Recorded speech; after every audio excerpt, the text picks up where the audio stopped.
Morning, Nikki. Welcome to No Rest for the Vivid. Thank you so much for having me. Very excited. I do. I didn't just say this before we started recording, but there's always an extra pressure when someone else has got a podcast when you're interviewing them, don't you think? Do you know that?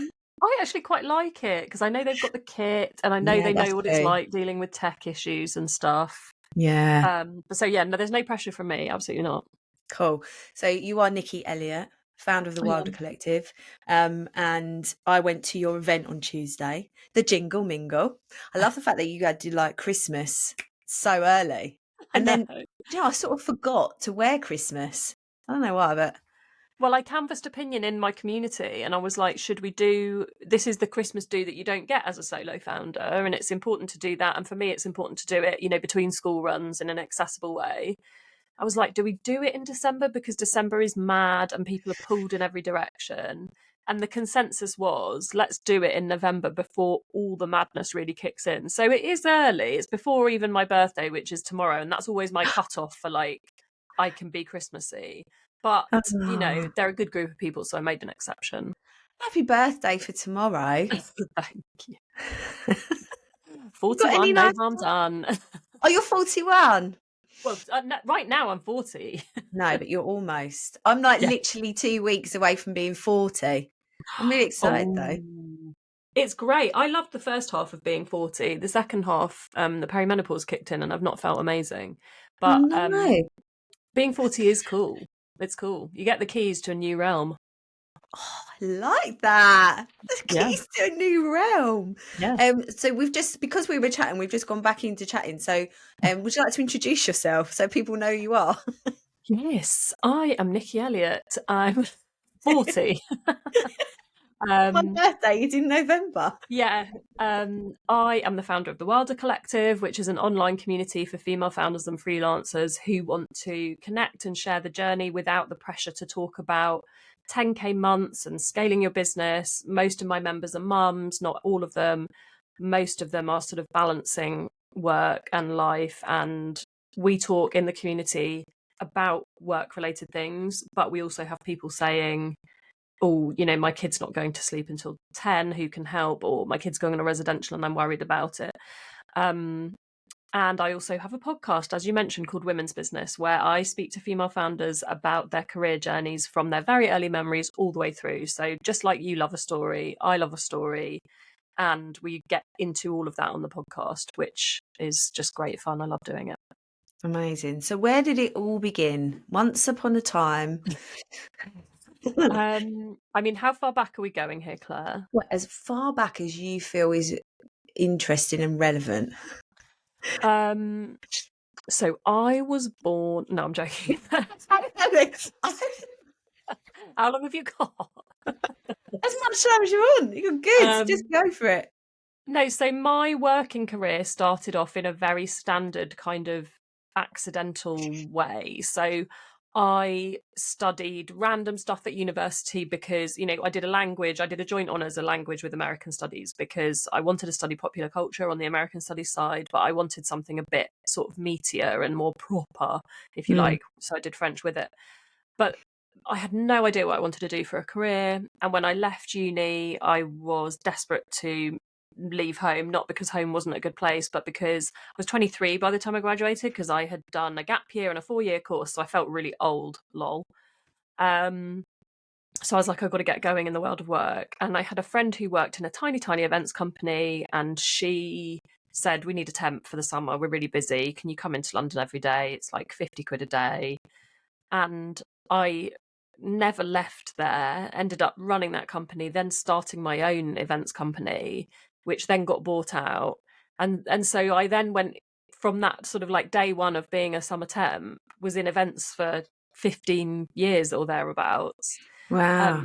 right up until 2020 when my youngest was born, and then sort of segued into everything I do now. So yeah, the early days were very, very just, one of those things, more by luck than judgment, really. What did you love about the event side? Because that's a long for you to join as a temp and Mm. then get to the top and then do it Mm. again. There must have been an element of joy from that, but which you must now sort of lean into a little bit without all of the shit that came with it. So I loved when I started at this company, and there was literally 2 people in it, and one of them was my former boss, and we just got on so well. He was like a mentor to me. In my eyes, he was really old, which is hilarious because he was obviously younger than I am now. He was in his kind of mid to late 30s. He had a young family. He was a family man, which is like a strong value of mine. So I really appreciated that. So we just got on really well. And I, being in a tiny company, saw an opportunity, but not just saw an opportunity. I think I was genuinely interested in learning about the nuts and bolts of the business side. So I used to get really into the budgets. I used to sit with him while he was doing VAT returns and the P&L, and I got really interested in that side of the business. On the event side, when you're young and working in London for the first time, it was very sociable because we were setting up events till late. We were on site till late, and I'm like in my 20s and invincible. So I just was loving it, like the social side of it. But I think as I got older, I was less interested in the events, and I knew that there was more in sort of being strategic, in thinking rather than doing, and events is very doing. And so I moved over more into the strategic side of the business. And I think I loved that. And when I set up my own events agency, I did it with a business partner, another girl who worked at this agency. And that agency essentially was being wound up because that boss unfortunately became unwell. And I was like, look, we've got all these clients just ready for us to do the work. We can take it on, we can pay him a commission.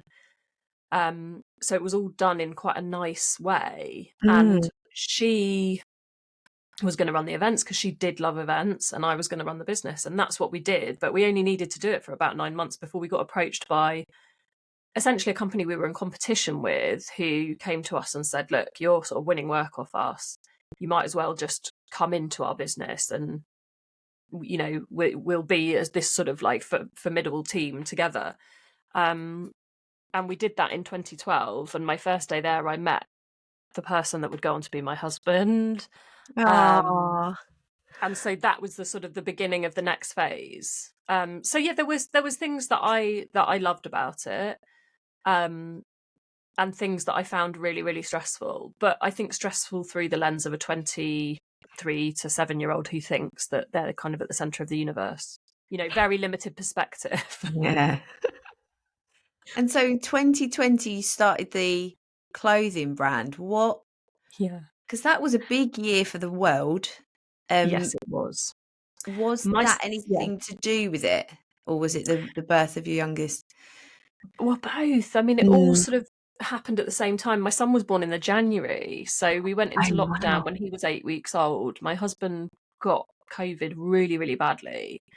Then I got it, and he was tiny anyway. My daughter's nursery closed, so it was like a very stressful time. And I was on maternity leave, so which was a blessing because I don't know, like events was a nightmare at that time. So my company was having difficulty figuring out how they were going to navigating it and furloughing staff, and I was actually just better off out of it. But I had an older girl and a younger boy, and I had this irritation and fascination with the fact that it's okay for girls to wear boys' clothes, but it's not okay for boys to wear girls' clothes, and it's seen as a step down essentially.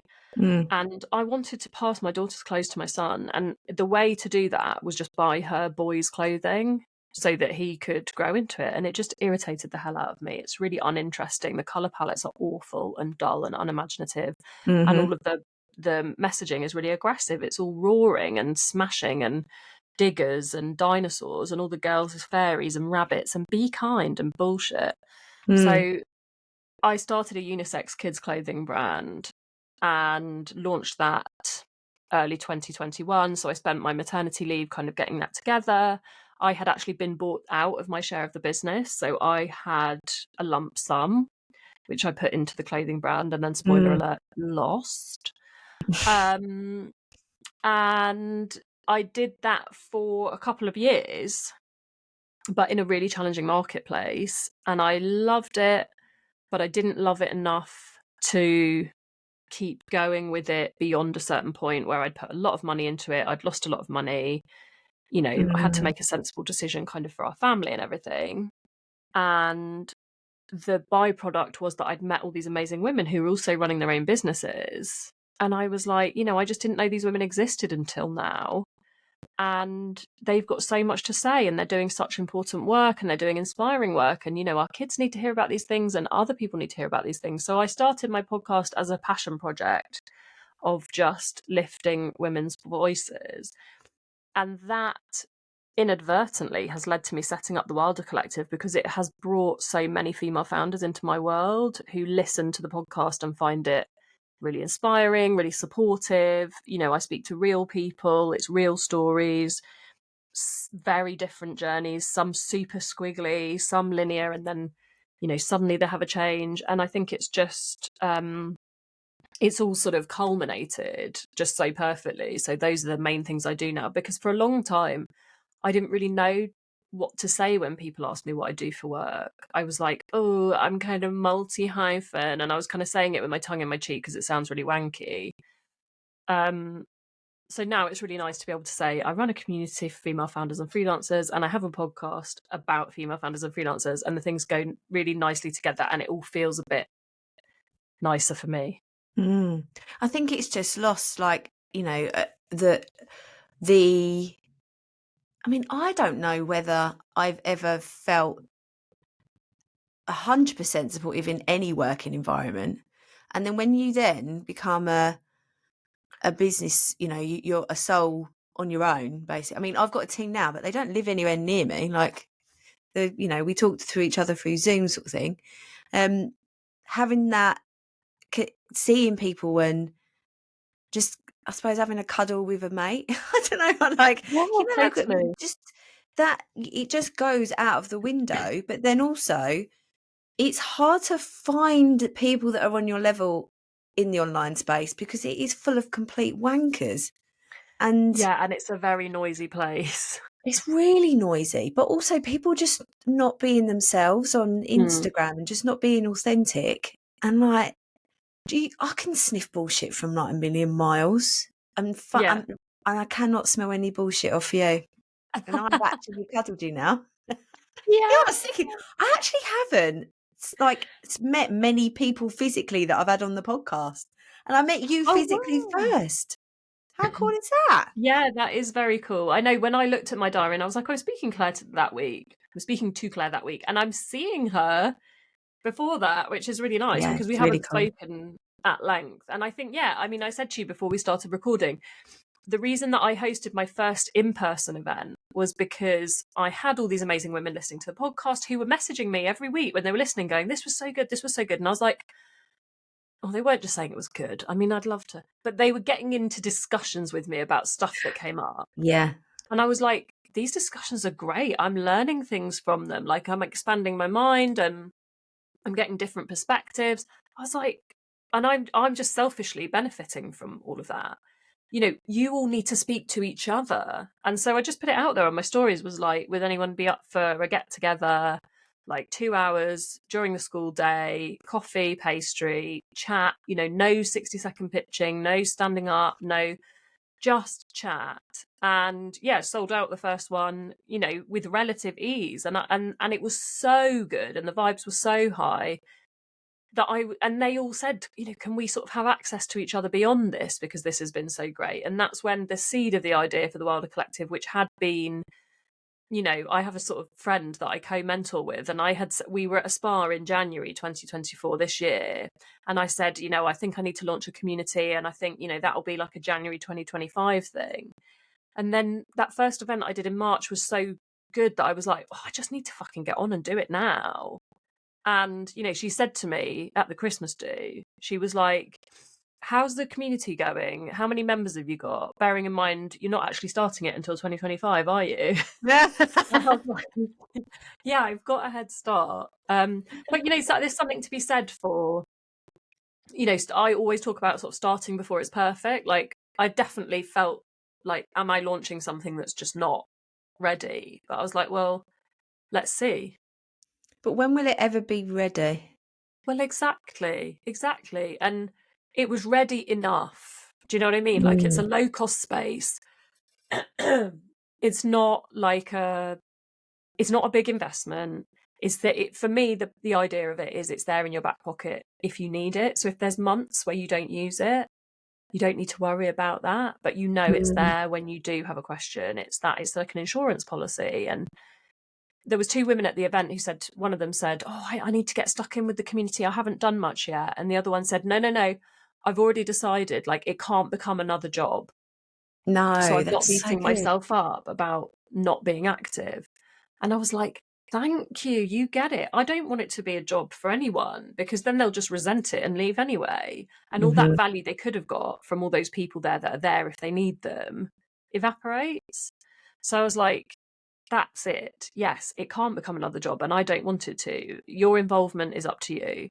And I think, I think people do get that, or are getting it, and that's great. Yeah, I don't think you can. I really butt against when people say, like, I'm behind. It's like, no, you're exactly where you should be anyway. Like, whether you're interacting with something or not, or like you say, it's definitely a power in your pocket. It's just connecting to people that are on your wavelength. And yeah, there's no, like, I talk about business all day, every day, because that's my job. I can help you make loads of money, da da da da da. But sometimes I just need to talk to people about me. Yeah. Just, And it was nice to see you and talk about that, because you have a membership. And for me, it's like, it's that community over competition thing. It's like yeah, when someone joins who also has a membership, I'm like, okay, well, as long as you're not going to be a dick and just like copy and paste, which you wouldn't be able to do, because each one is about a different vibe and has a different person facilitating it, yeah, and is a different thing anyway. But I'm like, if you know, need that outlet because you're putting a lot of energy into something like that, nobody gets that more than I do. So of course you need that. yeah, So yeah, yeah, all welcome. And I think, I said to someone at the event, I was like, God, we've got so many photographers in the collective, like more photographers than anything else. And someone said, well, you need to put a limit on it, jokingly. And I was like, never, mm, because that's not what it's about. no. I didn't realise that I did. There's somebody in the Vivid Business Club, and she's just launched a podcast, and I basically made her do it because she wanted to do it, and I was like, okay, well, when's it? Very much that like that conversation. She also wanted to launch a membership, so I was like, go on then. Like, I don't know what is holding you back. Well, I Yeah. didn't realize, she was like, you encouraged me to basically be your competition, and I was like, oh yeah, I didn't even realize. I was like, okay. But I think but people that aren't bullshitters, I did just blow my trumpet a little bit then, but it was so weird for me that she'd even noticed that I'd done it, because I hadn't even noticed it myself. But I think that's when you're with people that are just on your level, Aligned. just getting Yeah. it, then that phrase, it doesn't even, it's like a phrase that it's so important, but it's a phrase that people say and then don't back up. Yeah. So I think, yeah. But you also could have just said to her, yeah, I don't see you as competition. So Oh yeah, I could have, yeah. Yeah. I'm but yeah, really I think naive it's in this like world. there's a huge, this is something I talk about a lot, is like internalized misogyny and the whole women tearing each other down narrative. And I think that we are conditioned to think that if we have something and someone else has that, then there's not space for both of us. And that isn't true at No. all.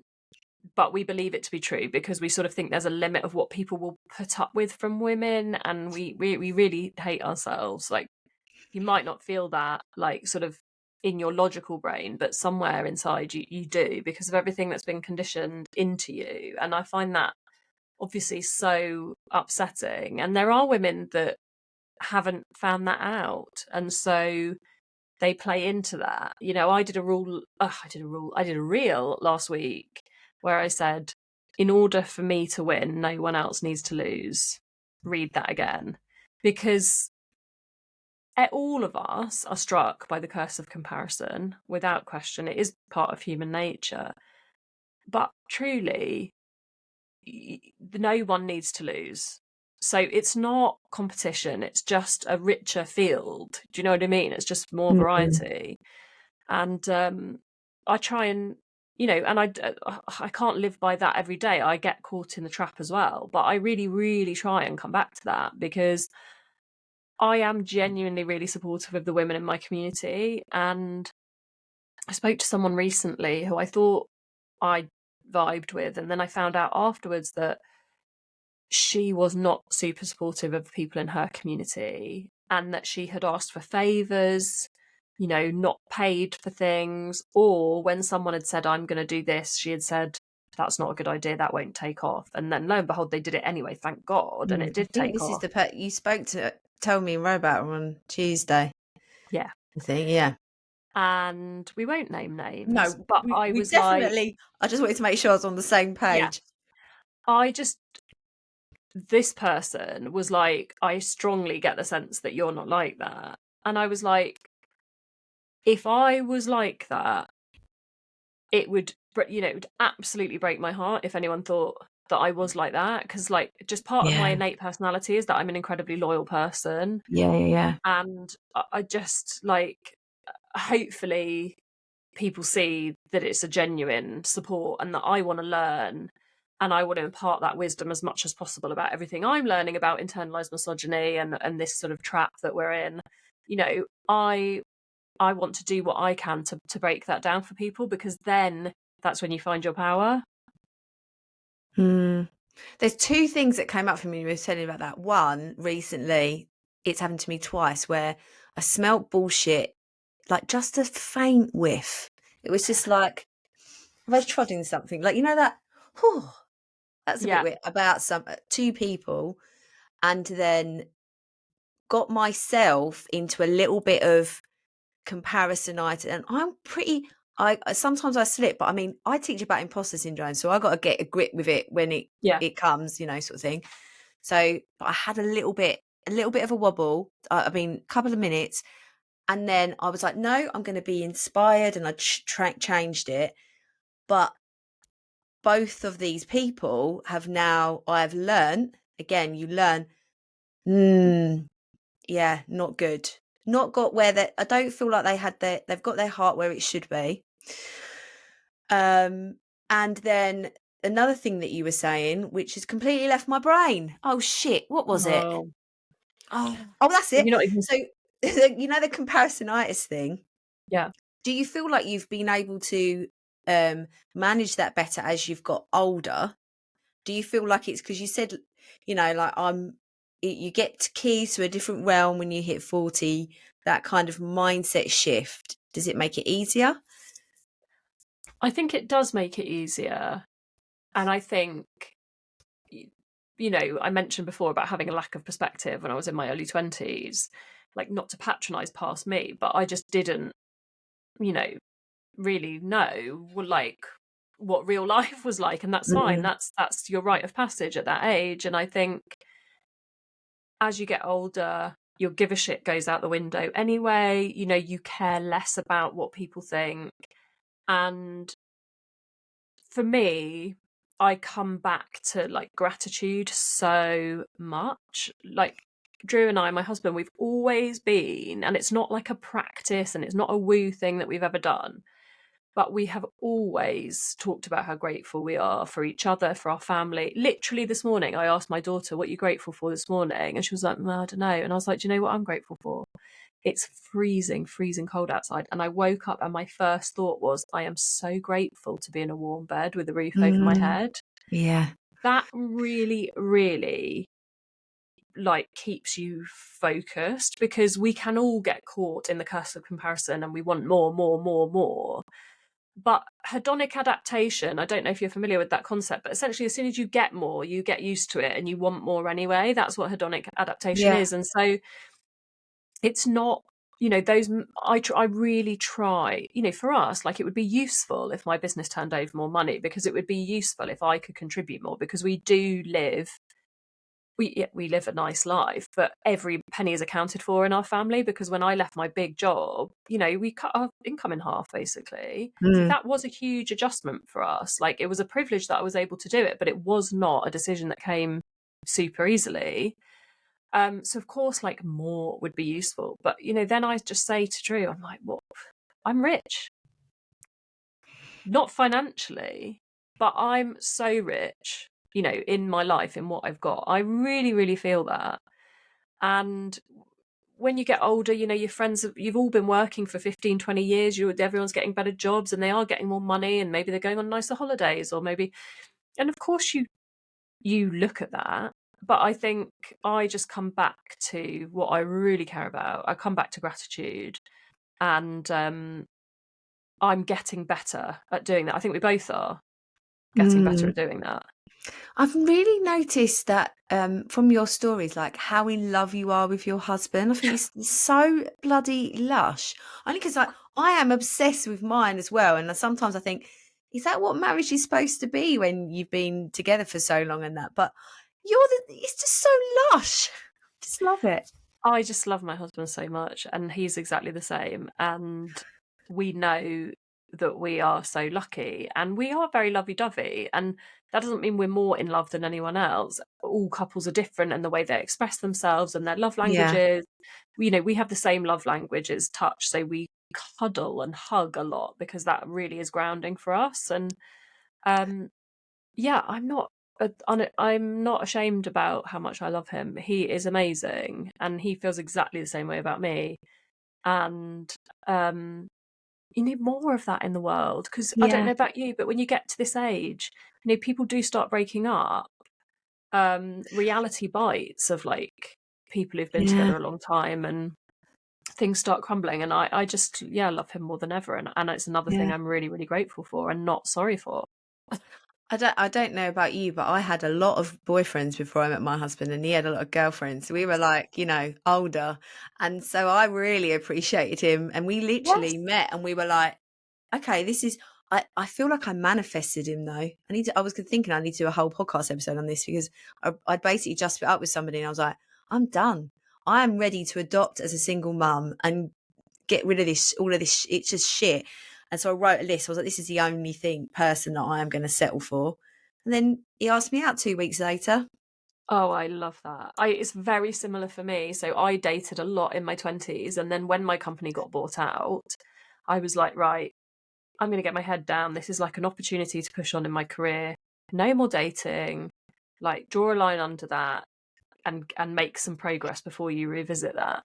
And then literally my first day at my new company, he opened the door. And it wasn't love at first sight for me. But it was we both remember the moment that we met, and it all happened really quickly, and we were like, oh, you're the person I've been waiting for. And it just It's felt so like a huge easy. relief. Yeah. Huge relief. And yeah, we just feel so grateful that we found each other. We got married again this year. It was our 10-year wedding anniversary, so we renewed our vows, and we've always said we'll do that every 10 years. And all our friends are like, oh my God, you pair, like, what are you like? But we just lean into that because we know everyone thinks that, and we're like, not sorry. Yeah, I'm literally going to do that too. We've only Yeah. just got past our 7-year-old, but we were like, we're going to do it in like Marylebone Registry Office, or, do like just literally like it's an elopement or something. Do you know what? It's such a lush day. And for me, it felt like a bigger deal than the big wedding, in the sense that there's a lot of promise at the big wedding, but really you don't know what's coming. To have been together for 10 years, to have been through, IVF and loss and hardship and real life, and now be, 40 plus, and to say, I still do, that felt like a much bigger deal. And it was just such a gorgeous day. So yeah, I just think everyone should do it. I love love, like we both do. We love rom-coms. Like, that was one thing that bonded us early. He's like a gentle giant. He's a big soppy thing. And yeah, why not? There's so much shit and hate in the world. Yeah, there's so much shit and hate. Just look for the good and be the good. And me and my husband always say like we're like the nucleus, and sometimes we'll just like cuddle and we go, if we just stuck our hearts together, look at our nucleus, look at what we have created. Because Mm. even if I'm like the same as you, like I don't need any of all of this. Like this is all extra. I do have everything I need. I have a home.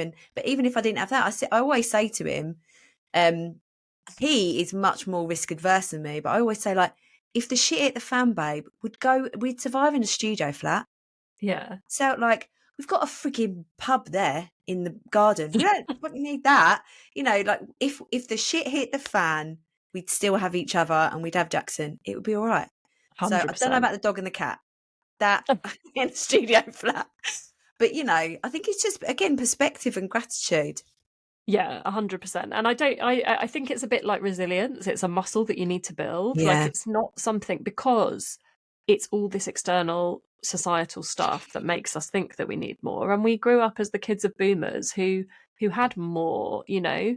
My parents, like, by today's standards, were probably, you know, they're just like well off, comfortably off, went on a lot of holidays, went skiing, used a lot of childcare, sent me and my sister to private school, you know, just stuff that's just not remotely on my radar. And Mm. but they were kids of very humble people. You know, my grandpa was a greengrocer and the other one was a gardener. And so, you know, as boomers post-war, this is their opportunity to be like, this is the way we give our kids more. And this is something I've Mm. spoken about before. Like, it's human nature to want to give your kids more than what you were given, but I can't give my kids more financially, so I have to give them more, like, mentally. I have to give them more, like, tools and ways to sort of deal with life, and I need to give them more openness and conversation, and sort of, you know, that's how I'm trying to give them more and better what I had, which is just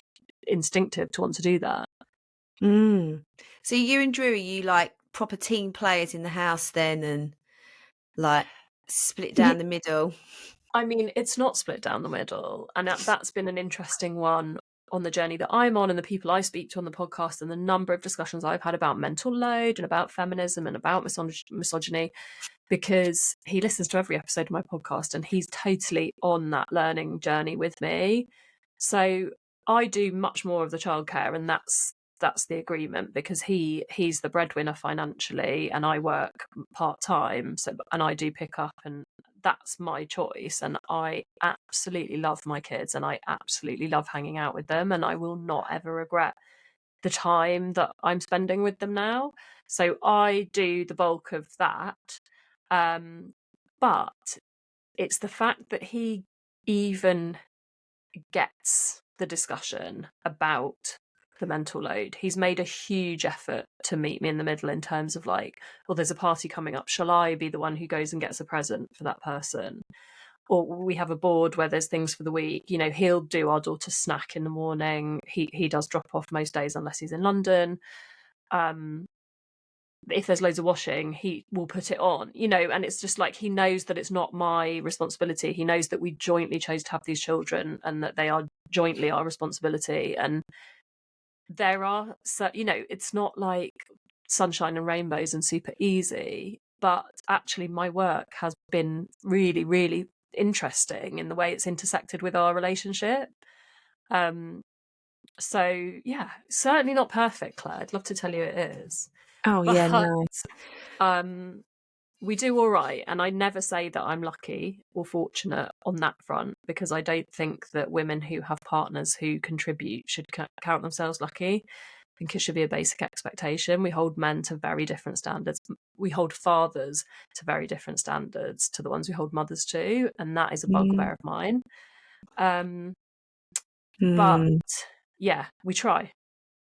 And how does that impact? I mean, it feels your business is such a organic, like beautiful thing, just growing and evolving and flexing. Like, it's definitely still. I mean, I see it as like it's still in the caterpillar stage, really, isn't it? It's like Totally. it could Better. go pawpaw. And when in comparison to the clothing, is there just sort of, for you from your point of view, like that, you know, what I'm trying to get at, was your mindset when you did the clothing and the events and stuff different to now? Because it feels like you're just so much more like, I'm just really fucking happy and this is good. I'm not putting pressure on myself and give a fuck to what people say about success and this, that and the other. This is who I am and this is what I'm here to do. Great question. Great observation. Yes, is the short answer. I got to a point with the clothing brand where my heart wasn't in it. And it was so hard that if my heart wasn't in it, and it was just me running it, it simply wasn't going to happen. And it became a kind of self-fulfilling prophecy and I was like, oh, I need, I could potentially change the way I do it and do limited drops and limited runs. And I was like, who am I doing this for? I'm doing it for a really small hardcore of dedicated customers. And it's so hard. It's such a slog.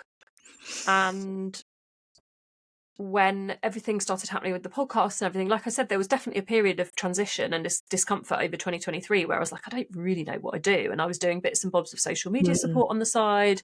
I was doing like just sort of jack of all tradesy stuff because I've got a lot of experience as a sort of COO essentially in my old role in the end. So I was helping people with like budgeting for their businesses. I was doing some admin stuff, some LinkedIn support, like because I needed to keep turning something over in the business. But I was like, I know this is not a long-term plan. When am I going to create a scalable business model that is actually drives revenue? Because the podcast drives small amounts of sponsorship, and I mean tiny, not a salary, not a genuine income. But what the podcast has done has paid me dividends in terms of the opportunity, the network, and what it's become in terms of the Wilder Collective. And now I just love what I'm doing so much. And I actually said to someone at the event on Tuesday, my word of the year for next year is going to be easeful. And that doesn't mean easy. Easeful is a different word to easy. And easeful means just that feeling that we're talking about of there being ease in what you're doing, that kind of like settled, contented feeling. So I know that I'm going to work hard and I'm going to do hard work, but I want the work to feel easeful in terms of it feel natural and like I'm really drawn to it.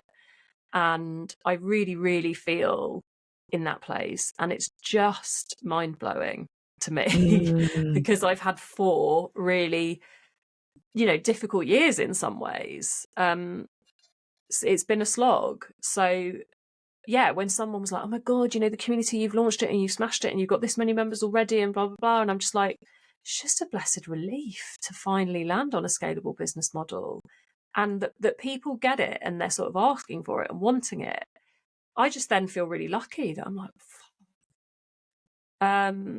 so yes, is the end of the short, back to the short answer. Yes. So that's like going back to like that mindset of just being just accepting that all of that is, and I feel like you've done this. So I'm probably saying this for people listening, of when you go through those periods and you think, I am complete failure, I've failed. It can't, if something feels really shit and you walk away from it, therefore you failed, when really you were just giving yourself the keys to this.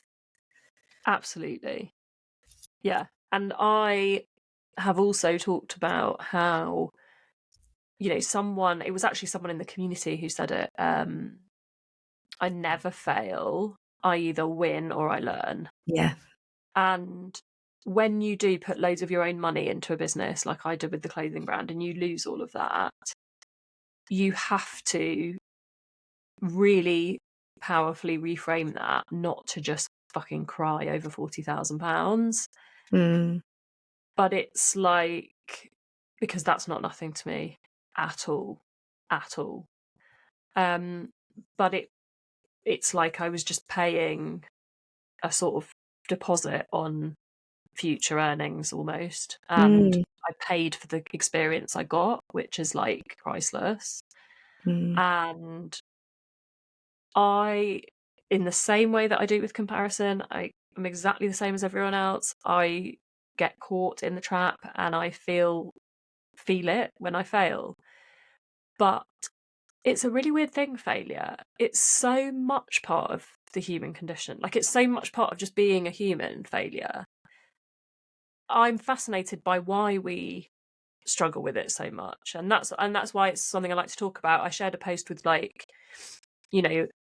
entrepreneurs like Sarah Blakely, sat her bar exams 3 times and failed every time. And Walt Disney started another company that went bankrupt. And, because everybody, and sometimes people, as someone pointed out to me, have failures after successes, but I think there are cleverer than me entrepreneurs out there who say things like fail fast, test things. And I'm not afraid to do that. And I think that's really good advice. Failure is absolutely inevitable. But it's what you do with it. Because if you fail and then you feel shit and then you wallow, do that for a bit if you want. But if you then never recover from that, well, yeah, then you've compounded that failure and then you're nowhere. So, Yeah. with the clothing brand, it failed. Like, there wasn't enough money in it, and I didn't understand it well enough to scale something like that. But I didn't fail. And I learned so much. It was worth it. Yeah. Yeah. And when you put things like that, and I know there'll be people listening and just thinking, oh, I'm failing and it's not working out, but it's also the expectations of, like we said earlier, any societal expectations that you've created of how success should look, and also the expectations you've put on yourself of how you expect things to be. When you can't, you can design it as much as you can, but if there's another way, and for you, there was another way coming, and so it had to go, because otherwise this Yeah, wouldn't be it. absolutely, it had to go. And I think I get a lot of sort of small business owners get in touch with me, and like product-based business owners, and they're like, things feel really difficult at the moment for me, and I'm really considering, closing down, and how did you know it was the right moment? And of course, everyone's story is different, but I think sometimes people hang on beyond the point at which they reasonably should, because either they're afraid of something being viewed as a failure, or they are too emotionally invested in their business. And business is emotional, of course, and if you care about it, you make it good. But if you are too emotional about business, you can blind yourself to the reality that is in front of you. And I'm not like that. I can be quite cold with that, which is amusing because I'm really like empathetic and romantic in all other areas. But with my business, I did hold on for a bit, but then I was just like, no. And I know other people out there who I've met on this journey who I can see are on that path. They're just hanging on, and I respect it. I get it. But if you really strongly feel something, there is so much to be said for instinct. So much to be said for instinct. And if you're a human person, you probably have evidence of instinct being correct. That's what I find interesting about, sort of gut instinct is like, I did it. I took on a client last year. It felt really, really wrong. Didn't feel aligned at all. But the pay was good. And like I said, I was scrabbling around doing these bits and bobs of work. So I took it, and it didn't end well. And I was like, that's my fault. And I already had evidence that my gut instinct should be trusted, but I ignored it for the more. So yeah, I'm not immune, but people like evidence. If you have evidence to support something, just remember that. Yeah, lean in, like again, if you smell the bullshit, it's there. There's no. Yeah. 100%. Yeah. Yeah.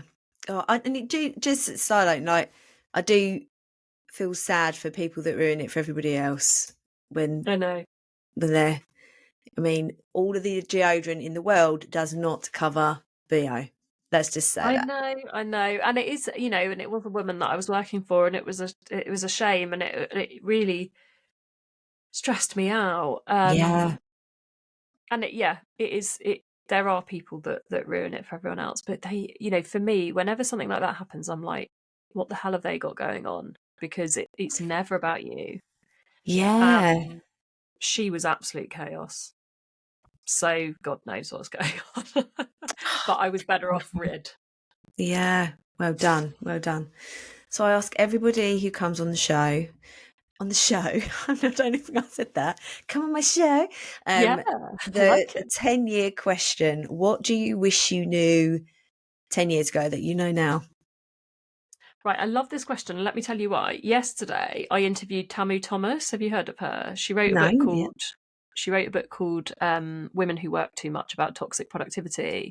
And Oh, she talked about that concept that Bill Gates has spoken about, which I guess you'll be familiar about, that you'll be familiar with rather, that if you review just like 1 year of your life, you'll think you haven't achieved enough. But if you look at 10 years and where you were then and where you are now, is that why you yeah. asked this question? Or is it inspired by that?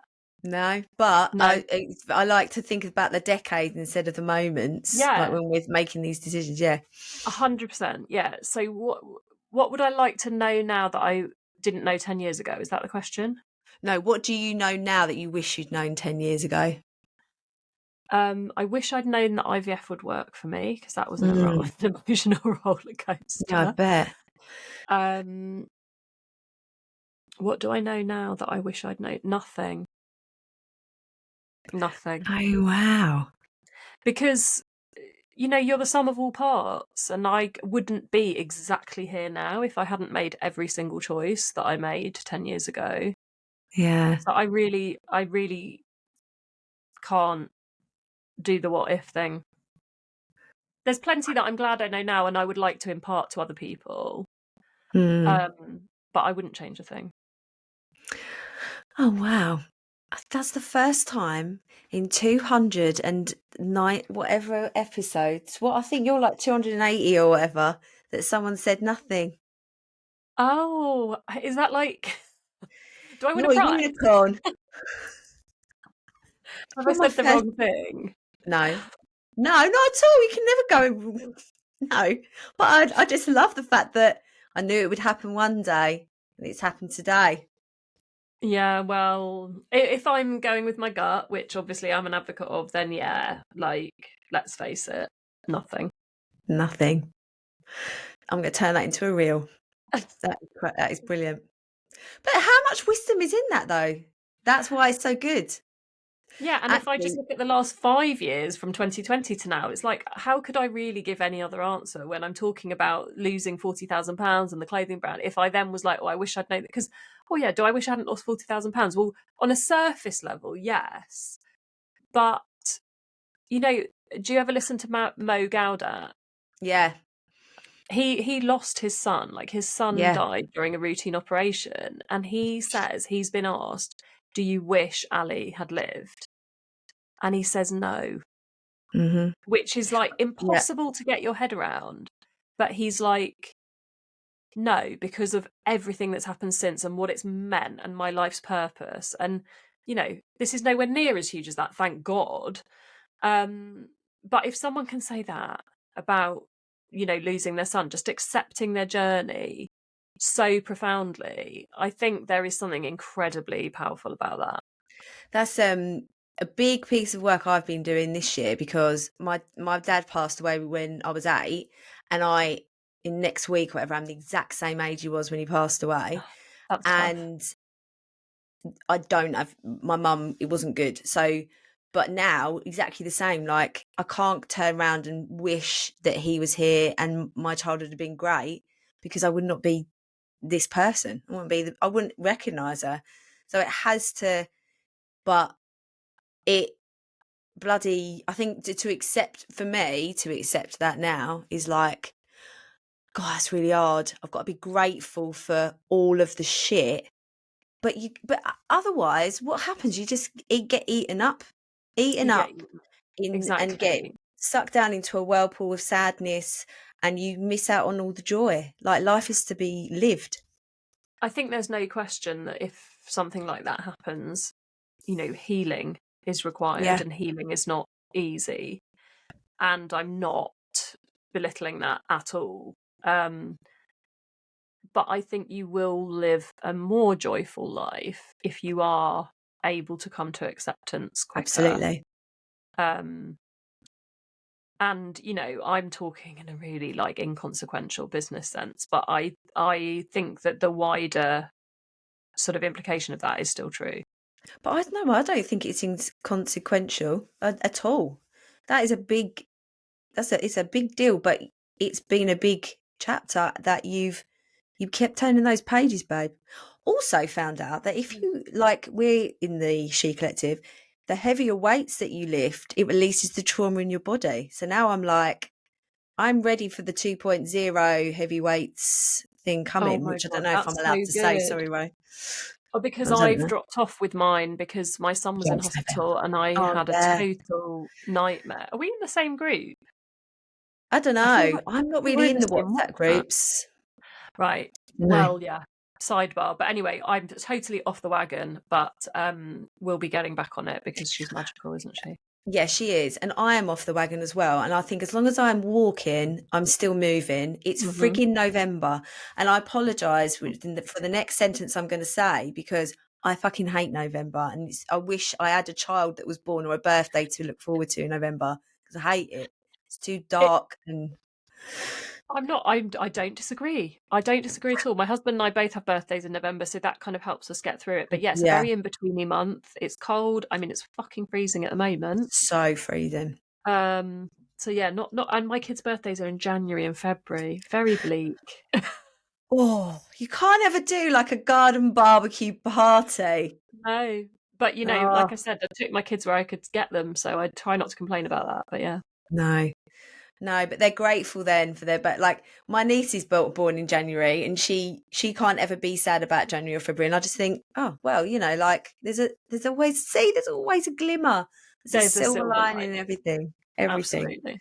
It's been absolutely glorious, my love. And now I'm like, has this been one of the best experiences ever? Because Becky who came on said that she has such a good. That's probably why I was nervous looking. Oh my God, now I've got is this going to be the best experience ever? You don't have to tell No, me. it's not been. No, it's been tough. Do you know what? It has been really good, and it has also been. We have got into some stuff. Obviously, I've told my story before, but we have definitely got into some stuff that I have not talked about before, which I really appreciate. So yeah, I rate it. I rate it. Oh, love it. Love it. Where can people find you? You can find me at thewildercollective.co.uk and you can find out about the community there. And you can find me on Instagram at wilder.ones. And you can listen to my podcast, Women's Business, wherever you get your podcasts. And when are you opening the Wilder Collective again? Is it January? January. Yeah, You know mid-January for 10 days will be the next intake. Okay, so we'll get this podcast out around then. So then people can join. Amazing. Yeah, you can join the Cool. waitlist before then, but that is when we open our doors. We'll stick the links in. Thanks, babe. All right, we'll do our fake goodbye now then. Bye, everybody. Goodbye. Goodbye.